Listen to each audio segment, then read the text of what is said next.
ছাতি কবি জোনমণি দাস পাঠ সুশান্ত বৰজেতিয়া।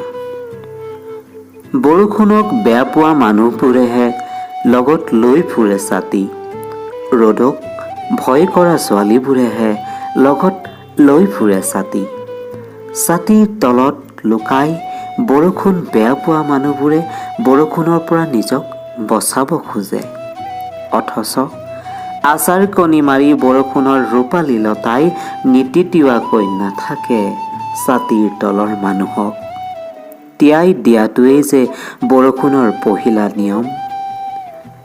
যিবোৰ ছাতিৰ তলত লুকাই মানুহে বৰষুণৰ পৰা নিজক বচাব খোজে, সেইবোৰ ছাতিকে বৰষুণে ভাল পায় চবতকৈ বেছি।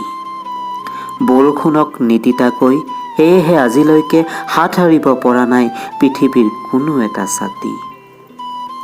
যিবোৰ ছোৱালীয়ে ৰ'দলৈ ভয় কৰি এই নগৰত ছাতি মেলি ফুৰে, সেইবোৰ ছোৱালীৰ বাবেই ৰ'দ এজন প্ৰেমিক হৈ উঠে আৰু সিহঁতৰ ধুনীয়া দুগাল ৰঙা কৰি ৰ'দে আঁকিব খোজে গোলপীয়া চুমা। ৰ'দ আৰু বৰষুণে পৃথিৱীৰ চব ছাতিকে পুতৌ কৰে, কিয়নো ছাতিৰ তলত লুকাই ফুৰা মানুহে কেতিয়াও ছাতিক ভাল পাব নোৱাৰে। কিন্তু ছাতিয়ে সদায় ৰ'দ আৰু বৰষুণক ভাল পায়।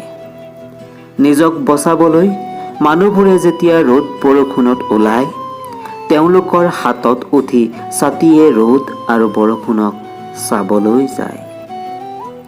মোৰ ঘৰৰ বেৰত ওলমাই থোৱা আওপুৰণি ছাতিটোৱে মোক মাজে মাজে সোধে, বাহিৰ ফুৰাৰ আনন্দৰ পৰা মোক কিয় নিলগাই ৰাখিছা? ৰ'দ বৰষুণৰ চুমাৰ পৰা মোক কিয় বঞ্চিত কৰিছা?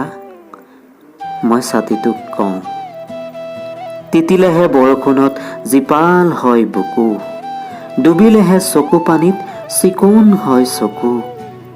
দুখত নসহাকৈ জানো সপোন চাব পাৰি, ৰ'দত নদহাকৈ জানো জীৱনক ভাল পাব পাৰি। অ' অবোধ ছাতি, ৰ'দ বৰষুণক ভাল পোৱা মানুহে কেতিয়াও লগত লৈ নুফুৰে ছাতি।